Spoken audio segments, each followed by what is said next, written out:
dia percebesse que tudo aquilo que você acreditava, que tudo aquilo pelo qual você dedicou alguns anos de sua vida e de sua existência, se um dia você percebesse que tudo isso foi embora? Na realidade que nós temos aqui no Rio de Janeiro hoje, talvez seja relativamente fácil de imaginar. Você ligou os jornais e viu casas sendo inundadas pelas chuvas, pessoas perdendo tudo que tinham, pessoas chorando porque o pouco que tinha lhes foi tirado e a esperança foi embora. Nós estamos diante, irmãos, de uma história onde essa falta de esperança nos é mostrada no máximo de seu sentido. Esses homens, diferente das pessoas que perderam suas casas, eram discípulos, eles caminhavam junto com os discípulos de Jesus. Eles acreditavam em Jesus, eles viam em Jesus um profeta. E de repente Jesus morreu.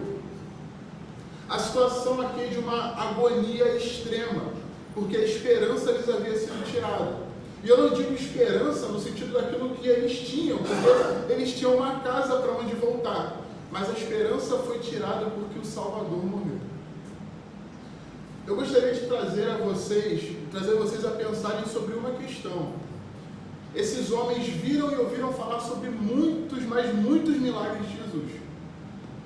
Se eles não viram, eles provavelmente ouviram falar de Jesus transformando água em vinho, de Jesus multiplicando pães e peixes para alimentar uma multidão. Eles ouviram falar de Jesus que levantou aquela menina e disse que ela estava apenas dormindo quando ela estava morta. Eles viram Jesus levantando o filho da viúva. Eles também viram ou ouviram falar sobre Jesus trazendo Lázaro para fora, ainda que ele estivesse morto há 4 dias. E se o homem que tem o poder para chamar os mortos à vida morrer? Quem o pode chamar de volta? Quem pode fazer com que o homem que trazia os mortos à vida revivesse? Este é o cenário desolador que esses homens se encontram, melhor dizendo. É exatamente nesse contexto que nós entramos na vida desses personagens através do texto que lemos. Para esses 2 homens, resta apenas uma coisa depois disso tudo. Jesus morre na sexta, eles esperam até o domingo, mas o relato não é tão animador assim. Para eles, resta voltar para casa, reerguer a vida da forma que desse. Afinal de contas, foram talvez alguns anos caminhando ao lado de Jesus, ouvindo tudo o que ele tinha a dizer. Eram pessoas que as pessoas conheciam como discípulos de Jesus e agora acabou. Veja, eu não estou falando ou nem estou menosprezando a dor de pessoas que perderam suas casas, mas esses homens aqui apostaram suas vidas no discipulado com Jesus Cristo. E o que as aparências mostram para eles, o cenário aparente, é que acabou. Não é uma questão de Jesus ter ido embora e vai voltar daqui a pouco. Ele foi fazer uma viagem. Jesus morreu. O profeta que era poderoso em obras e que redimiria Israel não está mais entre nós. O que fazer agora se não tentar retomar a vida da maneira que dá? E é exatamente neste contexto de profunda desesperança, de profunda não consciência do que está por vir, de medo aterrador, que no versículo 19, como nós lemos, Jesus Cristo os encontra no caminho. Eles caminhavam, mas sequer conseguem perceber o que Jesus fala com eles. E em cima disso, o Senhor hoje falará algumas coisas conosco. A primeira delas é que eles caminhavam como quem não conseguia ver, como se seus olhos estivessem completamente fechados. Jesus se aproxima deles e quando Jesus pergunta para eles o que estava acontecendo, eles param entristecidos.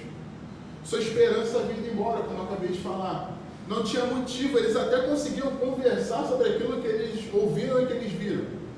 A Bíblia diz que eles falavam sobre o que encontravam no caminho, mas o que eles falavam não era suficiente para fazer com que sua mente pregasse a seu coração algo diferente do que seus olhos viram. Imagine, Jesus foi crucificado, mas antes disso foi açoitado brutalmente. Jesus esteve diante de Pilatos e não falou uma palavra. Como que o homem, o rei poderoso que eles tanto aguardavam, simplesmente deixa essa oportunidade passar? E agora, com sua morte, não tem nada mesmo para que possa ser feito. Esses homens, eles dizem para Jesus que, caminhando com eles, mesmo sem perceber, eles falam com o próprio Deus quem era Jesus. E nós podemos notar sobre isso no versículo 19. E ele lhes perguntou do que se trata, e eles explicaram.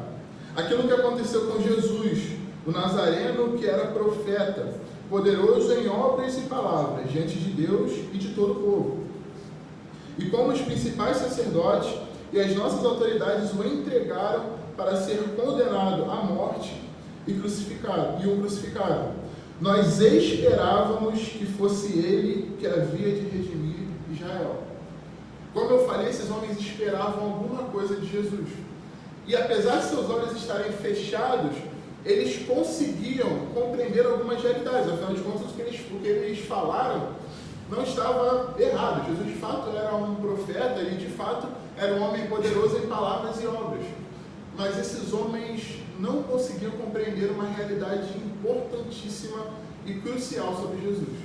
Eu peço para que você vá comigo em Isaías, capítulo 53, versículo 3 e 4.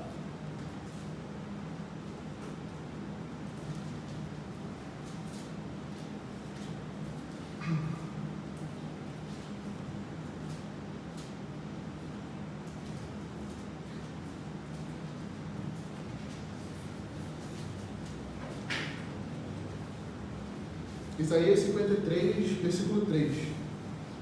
Diz que era o mais desprezado e o mais rejeitado entre os homens, homem de dores e que sabe o que é padecer.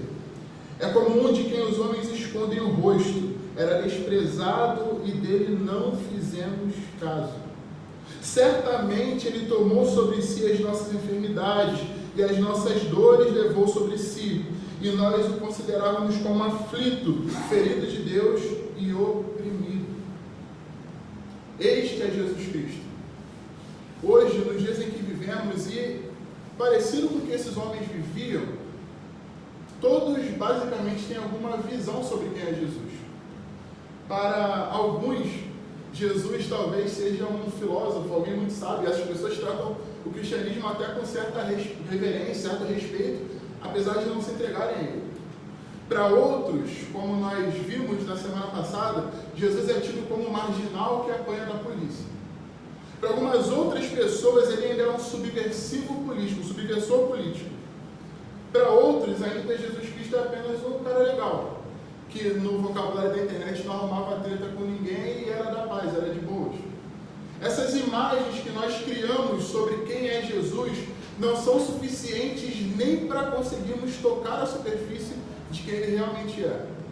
Jesus não é o marginal apanhando da polícia em sua essência. Jesus não veio aqui para ser o subversor político, porque de certa forma era isso que esses homens esperavam. Eles esperavam um rei que instituísse um novo reino para os israelitas, que de fato eram oprimidos pelo povo romano, que sofriam todo tipo de sorte de abusos de Roma, e esses homens esperavam que a remissão de Jesus viria dessa forma. Mas Jesus se apresenta como servo sofredor. E como o próprio texto do profeta Isaías, tão bem escrito, tão maravilhosamente tecido, nos diz, Jesus Cristo era desprezado. A situação do nosso coração, a situação padrão que nós vivemos é de desprezo total pela pessoa de Jesus Cristo. E ainda que nossas bocas digam que nós o respeitamos como o profeta, que nós o admiramos como filósofo, que nós achamos bonitinho ele ser o cara legal e que nós nos afligimos dele ser um marginal torturado pela polícia, nós o desprezamos. Essa é a natureza humana. Nós não amamos a Jesus Cristo por conta própria, nós estamos com os olhos fechados para entender qual é a real natureza de Jesus. A questão é que apenas compreendendo que ele era o servo sofredor, nós conseguimos compreender que ele levou sobre si as nossas dores. Esses homens, eles chegam a dizer que Jesus Cristo foi morto pelos sacerdotes e pelo Império Romano, mas Jesus Cristo foi moído pelo próprio Deus. Esse é Jesus Cristo. Esse é o Jesus que se apresenta conosco nessa noite. E ainda que digam o contrário, que apontem Jesus de determinada forma, de determinado estereótipo, se Jesus não é representado como servo sofredor, que veio redimir o homem de seus pecados, de sua condição natural, de inimigos de Deus, ele não é o Jesus verdadeiro. Porque é assim que ele se apresenta em sua palavra. Esses homens, em suas frustrações, também nos ensinam algo muito interessante para uma aplicação prática. Esses homens, nas suas frustrações, mostram o que eles esperavam de Jesus. Eles mostram, como eu falei, que Jesus era aquele que viria para redimir Israel. Mas a ideia de redenção que eles queriam, por mais que no grego eles usassem um verbo que significasse remissão por sangue, a remissão que eles esperavam de Israel era uma remissão política. Eles esperavam que Jesus Cristo fosse estabelecer o seu reino aqui. Mas Jesus vem como um homem montado num jumentinho emprestado. Jesus vem como o homem que diante de Pôncio Pilatos muda uma palavra. E é nesse momento que essa imagem do Jesus subversor político cai por terra. Porque a remissão de Jesus não era uma remissão política. Ele não veio para estabelecer um reino em terra como eles esperavam. A visão de Daniel da pedra que esmaga os reinos não era sobre isso. Não era sobre um Jesus que sentaria no seu trono aqui na terra e estabeleceria seu reino com mão de ferro, mas era sobre um servo sofredor que vinha perdoar pecados. As nossas frustrações em vida, elas mostram o que nós esperamos de Deus. Aquilo que te frustra, que mexe contigo, que faz com que você chore e seja desolado, mostra a imagem que você tem de Deus. E hoje, eu não tenho outra para mostrar a não ser o nosso Redentor, a não ser o Deus encarnado que morreu em favor de nossos pecados. Nós trocamos o homem de dores por nossas visões particulares sobre Jesus Cristo e achamos que isso é o suficiente, quando claramente não é. Uma vez que esses homens ignoraram a natureza total de Jesus, eles não poderiam sequer crer no anúncio que lhes fora feito. Um pouco adiante no texto, no versículo 22, eles vão dizer que é verdade também que algumas mulheres do nosso grupo nos surpreenderam, indo de madrugada ao túmulo, e não achando o corpo de Jesus, voltaram dizendo que tinham tido uma visão de anjos, os quais afirmam que ele vive. De fato, alguns dos nossos foram ao túmulo e verificaram a exatidão do que as mulheres disseram, mas não o viram. Vejam, queridos, a ressurreição de Jesus acontece no próprio domingo. Eles esperaram até domingo, mas o seu coração estava tão aflito, tão pesaroso e tão fechado em suas imagens sobre Deus, sem de fato saber quem Jesus Cristo realmente era, que o relato de que Jesus Cristo ressuscitou não era suficiente para acalmar seus corações. E aqui entramos num paradoxo muito interessante da humanidade. Nós queremos ver a Cristo, não basta ouvir sobre Ele ou saber que Ele ressuscitou. Queremos vê-lo, mas estamos cegos. Como isso é possível? Como podemos ver o Senhor Jesus Cristo se nossos olhos estão fechados? Por isso, o que eles recebem do próprio Deus, do próprio Cristo encarnado andando com eles, é uma exortação fortíssima, que diz o seguinte no versículo 25. Então ele lhes disse: como vocês são insensatos e demoram a crer em tudo que os profetas disseram. Observe comigo. O que Jesus diz é que os profetas disseram algo a seu respeito. Nós acabamos de ler em Isaías 53 algo que o profeta diz a seu respeito, e existem muitas outras profecias. Eu poderia ficar a noite toda e não conseguiria falar de todas as profecias sobre Cristo, sobre quem Ele é, sobre sua morte e ressurreição. Eles ouviam falar que Jesus Cristo ressuscitaria no terceiro dia, mas ainda assim, eles voltaram atrás. Esses homens, à semelhança de nós aqui, falharam em guardar a promessa. E é essa a exortação que Cristo dá para eles. nós falhamos. Eu peço que vocês abram suas Bíblias em 2 Coríntios, capítulo 4, versículo 4. Se você não tiver a Bíblia, a Camila vai mostrar no projetor para você. Segunda carta de Paulo aos Coríntios, capítulo 4, verso 4.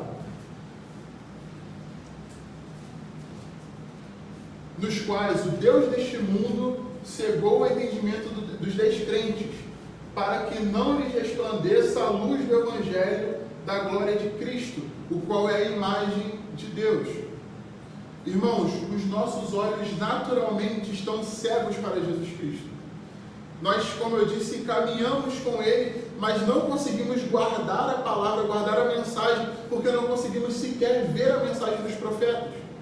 Essa é a condição dos homens com Deus. Ele anda conosco, Ele se achega a nós por sua bondade. Esses homens, é interessante porque eles falam sobre Jesus Cristo, sobre quem Jesus Cristo era. Vocês percebem o quanto isso é pequeno?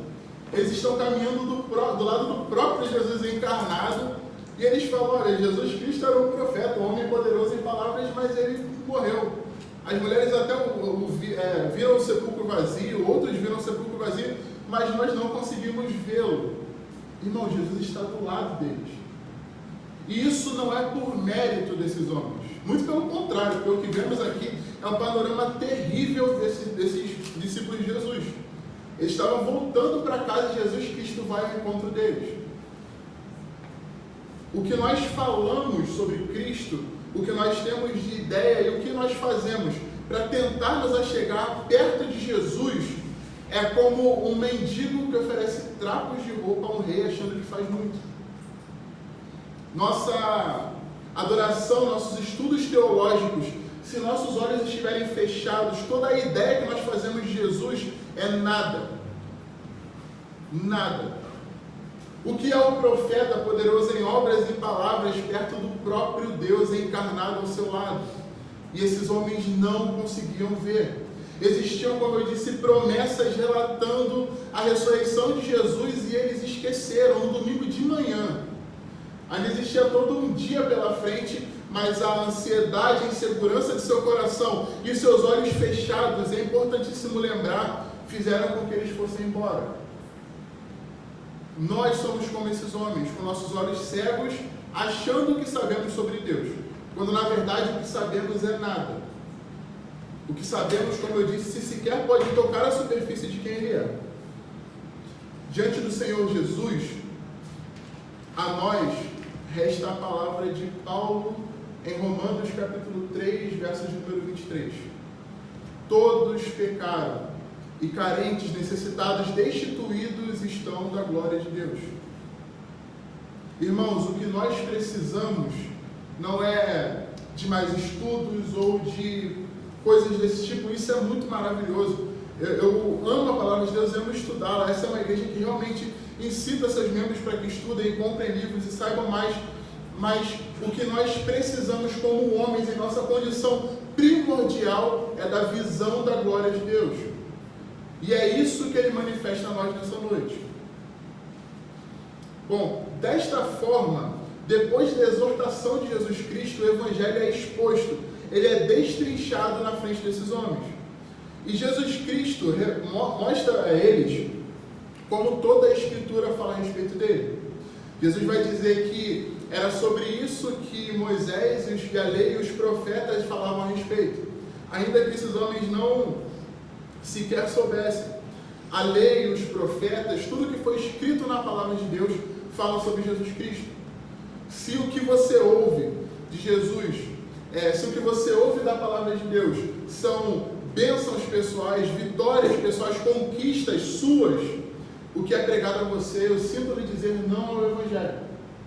O que toda a Bíblia, de Gênesis a Apocalipse, aponta é para Jesus Cristo morto e ressuscitado, ressurreto.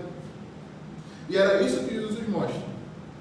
Então, nós caminhamos para o ápice da fala de Jesus com esses homens. A Bíblia vai nos dizer, no versículo... A Bíblia vai nos dizer, no versículo 30 de Lucas capítulo 24, E aconteceu que quando estavam à mesa, ele pegou o pão e o abençoou. Depois, partiu o pão e o deu a eles. Então os olhos deles se abriram e eles reconheceram a Jesus. Mas ele desapareceu da presença deles. E esse é um outro ponto bastante importante dessa mensagem, e creio que seja o ápice de toda a história que nós vemos, toda a narrativa que nos é colocada na frente, e eu gostaria de ressaltar alguns pontos sobre isso. O primeiro é que os olhos deles são abertos no partir do pão, depois que Jesus Cristo lhe explana sobre a mensagem do Evangelho. E sobre isso muita coisa é feita. E de fato, na Bíblia existe toda uma tradição de interpretação em cima do que os pães significariam. Ou melhor, Deus revela muitas coisas a respeito, na figurativamente a respeito dos pães. Nós temos em Deuteronômio o maná que caiu do céu. Os homens que estavam no deserto com muita fome, Deus lhes envia pão que mata a sua fome todos os dias pela manhã. Nós temos Jesus que multiplica pães e peixes para muitas pessoas. Nós temos uma outra figura muito forte, que é quando Jesus Cristo está na ceia e diz que esse pão é a nova aliança do meu sangue. Esse pão é dado em favor de vós. É isso que Jesus fala a respeito do seu corpo. Mas é preciso que nós tomemos cuidado para não inferir coisas sobre a Bíblia. Os olhos desses homens foi aberto no partir do pão. De fato, a Bíblia fala sobre isso e eu acabei de ler. Mas a Bíblia não diz que os olhos deles foram abertos por causa do partir do pão. E concluir isso seria muito arriscado e perigoso também. Existem pessoas que chegam a dizer que porque os olhos deles foram abertos no partir do pão, Jesus se revela quando nós partimos o pão uns com os outros. E isso é um erro terrível de interpretação bíblica. Como eu falei, porque a Bíblia não apresenta essa figura aqui. Os olhos desses homens foram abertos e nós vamos interpretar isso à luz do que a própria Bíblia fala. Eu peço para que você venha comigo no versículo de número 32. E disseram um ao outro: não é verdade que o coração nos ardia no peito enquanto ele nos falava pelo caminho, quando nos explicava as Escrituras? Irmãos, o coração desses homens os olhos desses homens foi aberto no partir do pão. Mas o que lhes queimou o coração e que penetrou o coração desses homens foi a palavra de Deus. Foi a explicação, a exposição das Escrituras que Jesus fez. Foi isso que lhes tocou o coração e lhes queimou o coração com todas as forças. O que a Bíblia mostra através disso é que a palavra de Deus faz o nosso coração queimar. Não é a partir do pão. E nós, como eu falei aqui, nós temos o costume de repartir o pão uns com os outros. Quando acabar o culto, teremos um momento ali de lanche, de coisas do tipo. Mas não fazemos isso porque isso revela a Deus diretamente. O que revela ao Senhor é a pregação do Evangelho. E é isso que lhes está sendo proposto aqui.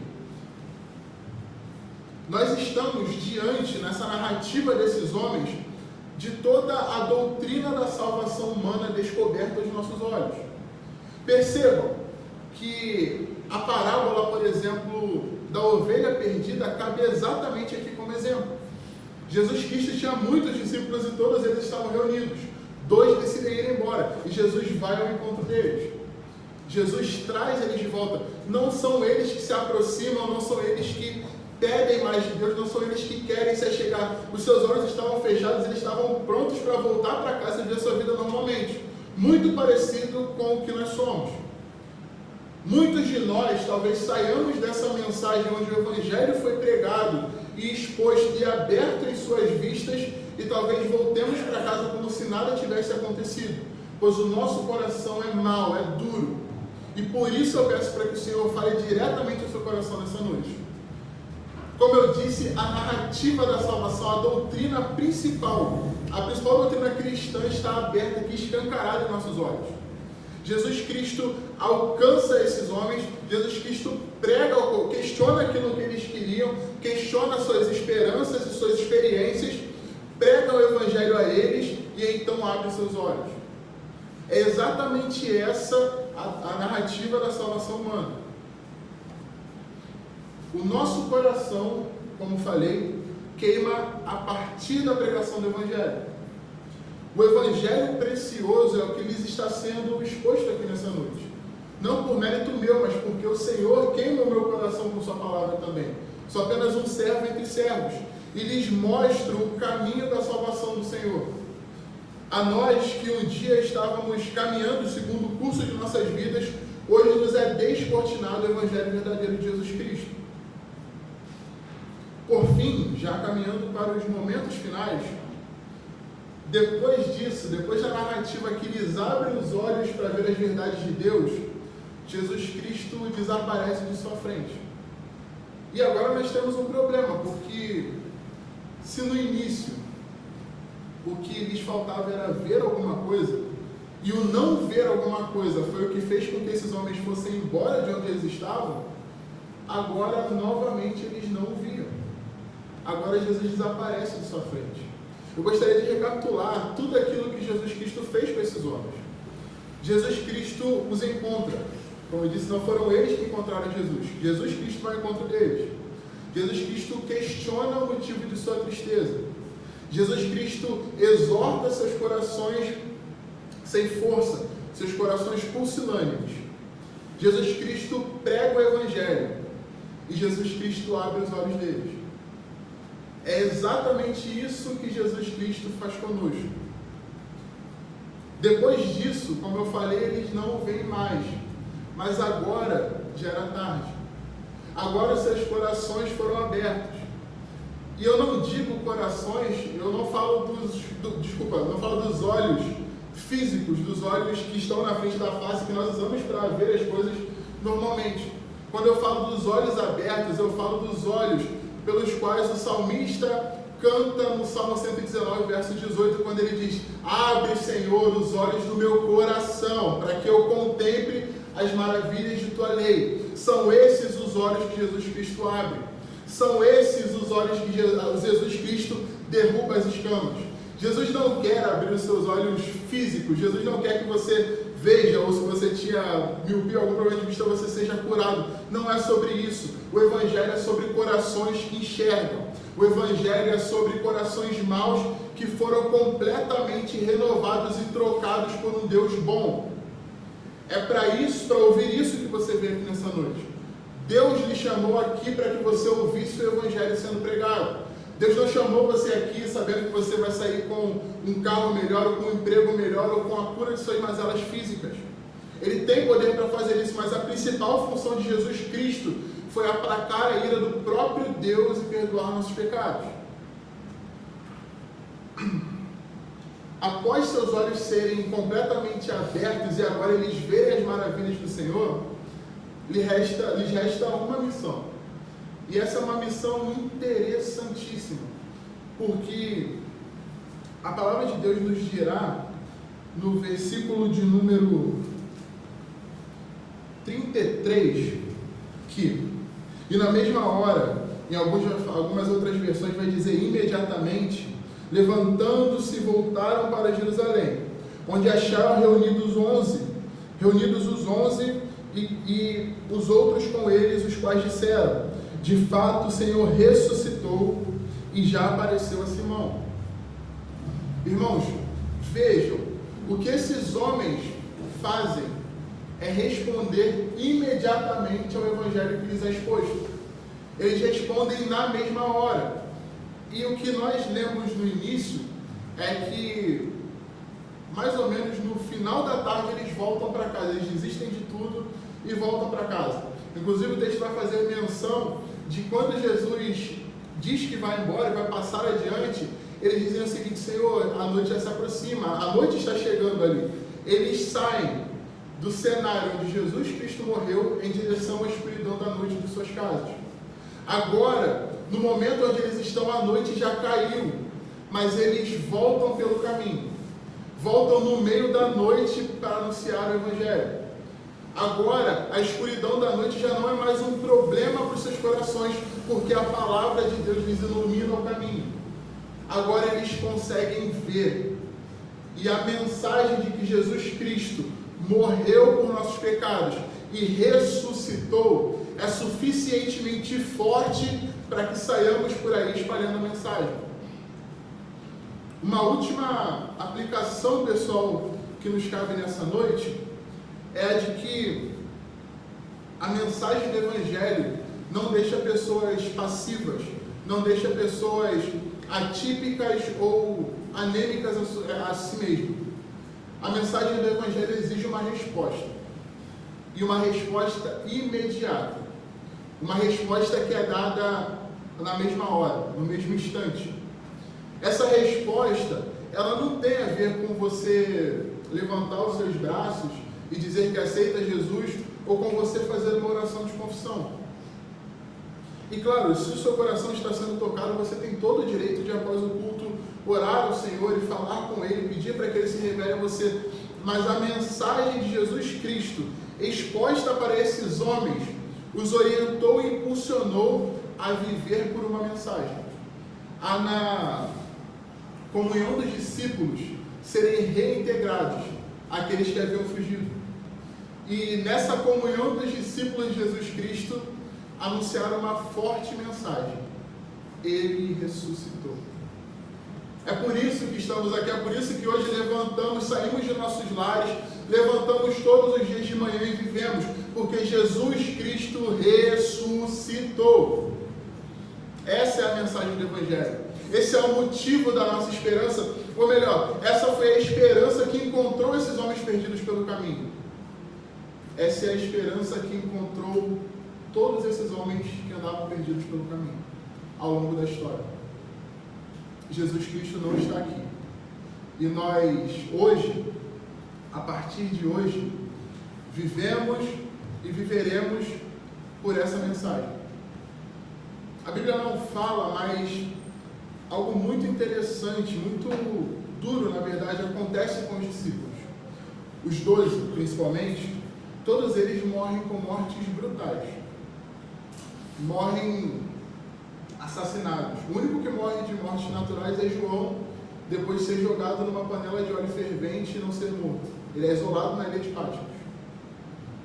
Esses homens não só viveram ou se alegraram, ou seu coração queimou e depois parou de queimar. Esses homens entregaram suas vidas até a morte por essa mensagem: Jesus Cristo ressuscitou. E essa é a mensagem pregada a nós nessa noite. Esse é o Evangelho exposto a nós nessa noite. Paremos de tentar lutar contra, acusando ou mostrando desculpas dadas por nossos próprios corações. Porque o Senhor Jesus caminha conosco essa noite. O Senhor Jesus toca o nosso coração e abre nossos olhos para que o vejamos. Esse é o Evangelho exposto e descortinado completamente diante dos nossos olhos. E como eu disse, diante dele não cabem desculpas e não cabem apatias. Diante do Evangelho, ou servimos como quem entrega a própria vida, ou lutamos como inimigos. Não existe vida cristã medíocre. Não existe vida cristã medíocre. Jesus Cristo, como eu falei, não era um cara gente boa. Como diria Tim Keller, você não mata caras legais. Você mata ameaças. Jesus Cristo era uma ameaça aos romanos, não porque era simplesmente o novo Quírios, o novo Senhor de seus reinos. Ele é ameaça a todos os reinos da terra, porque ele é Senhor do coração dos homens. E essa é a mensagem pregada nessa noite. Jesus Cristo ressuscitou e é o Senhor dos nossos corações. Oremos.